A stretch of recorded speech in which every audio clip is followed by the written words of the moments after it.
everyone, I'm Casey. Welcome back to Epilepsy Thursdays and Accept Epilepsy. So throughout the month of July, we are discussing about the things that will help us. You know, the things that we can do to overcome the anxiety, the panic that we feel.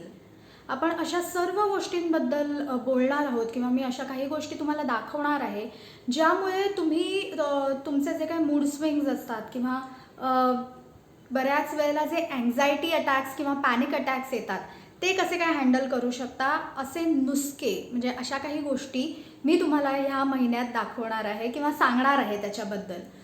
So Hindi में obviously मैं ऐसे सारे नुस्खे बताने वाली हूँ जिससे हम खुद की देखभाल कर सकते हैं या फिर हमें जब कभी एंजाइटी अटैक या पैनिक अटैक आता है या फिर हमारे मूड स्विंग्स बदलते हैं, डिप्रेशन आता है, तो उसे हम कैसे हैंडल कर सकते हैं उनके बारे में ये मैं पूरा महीना जुलाई का आपसे बात करने वाली हूँ. आपको वो सारी चीज़ें बताने वाली हूँ, दिखाने वाली हूँ. लेकिन सबसे पहले सवाल. Today's question has been asked by Pankaj Shinde. His question is, does epilepsy patients experience deja vu? Have you ever experienced it? Well, Pankaj, first and foremost, people with epilepsy are called people with epilepsy. Epilepsy is not a disease or an illness. It is a disorder, which is exactly why people who have epilepsy are called or are known as people with epilepsy and not patients. And each and every person experiences deja vu. It is not something related to epilepsy. It is not something related to any other disorder or disease.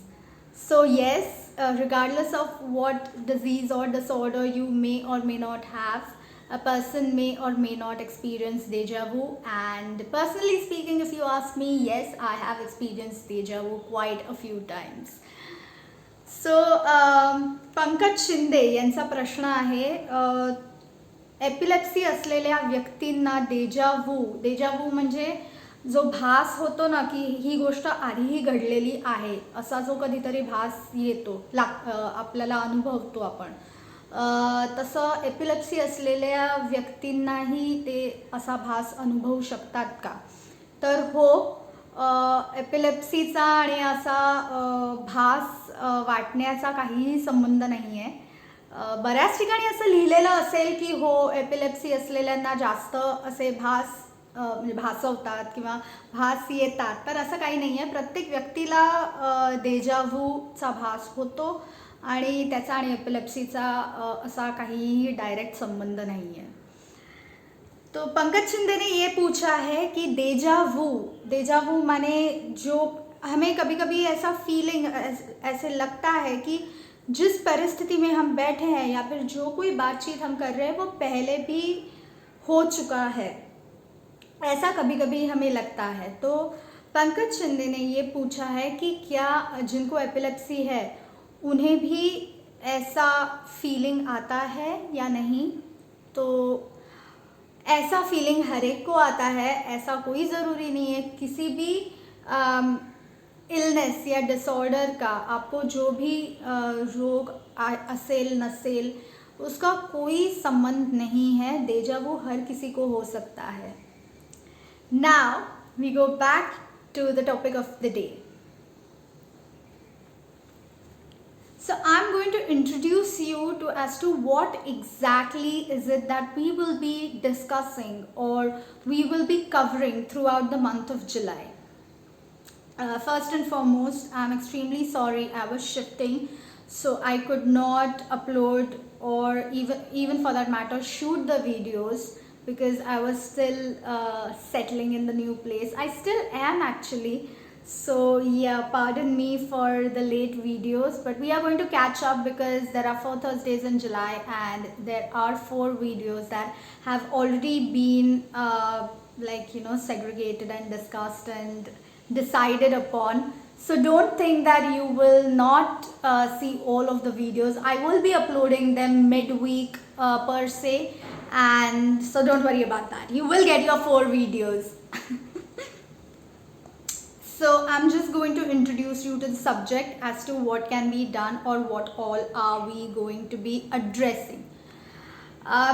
क्या होता है कि जब कभी हम depressed या खूब बहुत ज़्यादा anxious हो जाते हैं, बहुत ज़्यादा पैनिक हो जाते हैं, तब सबसे बेस्ट काम क्या होता है? एक ऐसा काम करना जिसमें ज़्यादा दिमाग की ज़रूरत नहीं पड़ती. Try doing menial work, repetitive actions. They help a person calm down. जर तुमचं चित्त नीट शांत होत नसेल, जर तुम्हाला हायपर हे होत असेल, तुम्ही अँक्शियस होत असाल, हायपर व्हेंटिलेशन होत असेल, तुमचं हृदय धडधड धडधड स्पीडने चालत असेल, तर अशी कामं करा जी खूप रेपिटेटिव्ह आहेत, जिकडे जास्त आपल्याला डोकं लावावं लागत नाही. मग अशा गोष्टी काय असतात ज्याला मिनियल लेबर असं म्हटलं जातं. तर त्या अशा गोष्टी मी जसं बोलले, मी दाखवणार आहे तुम्हाला त्या गोष्टी, त्यामुळे त्याच्याबद्दल फारसं आत्ता मी बोलणार नाही आहे. But keep doing repetitive stuff because it really helps you calm yourself down and relieve those stress levels. जर स्ट्रेस अति वाढला असेल तर ज्याला आपण थुकरट कामं म्हणतो ती केल्याने, ज्याला जास्त बुद्धीची गरज नसते, ती कामं केल्याने खरंच तुमचे स्ट्रेस लेवल्स कमी होतात. त्यामुळे कुठल्याही कामाला छोटं काम समजू नका. आपण त्या सर्व गोष्टींबद्दल बोलणार आहोत की जे लाईफ टेन्शन्स आणि लाईफ स्ट्रेसेस जे आपल्याला देतात त्याच्याविषयी आपण कसं त्याला मात देऊ शकतो काही गोष्टी केल्याने, याबद्दल आपण बोलणार आहोत.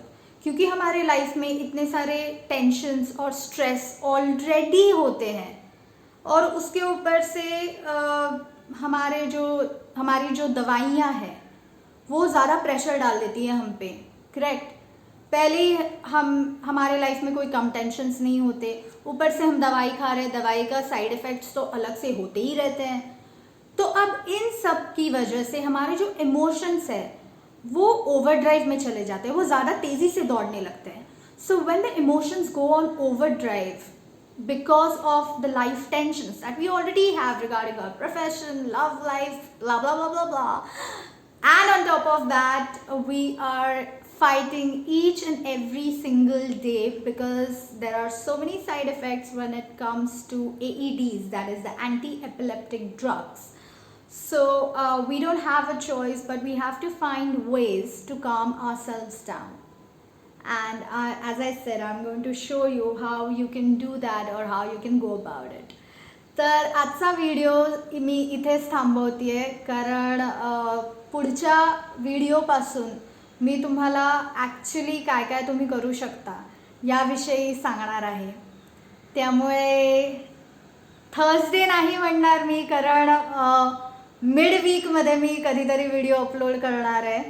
सो आपण त्या समस्त गोष्टींना आपण हात लावणार आहोत. मी असे काही काही तुम्हाला टिप्स देणार आहे जेणेकरून आयुष्यातले जे टेन्शन्स आणि स्ट्रेस असतात, फक्त एपिलेप्सी असलेल्यांनाच नाही तर एकूण कोणालाही जे लाईफ स्ट्रेस असतात त्याच्यावरतीही तुम्ही ह्या ज्या काही गोष्टी मी तुम्हाला सांगणार आहे त्या केल्याने तुम्ही मात देऊ शकता आणि तुम्ही तुमचं चित्त शांत ठेवू शकता.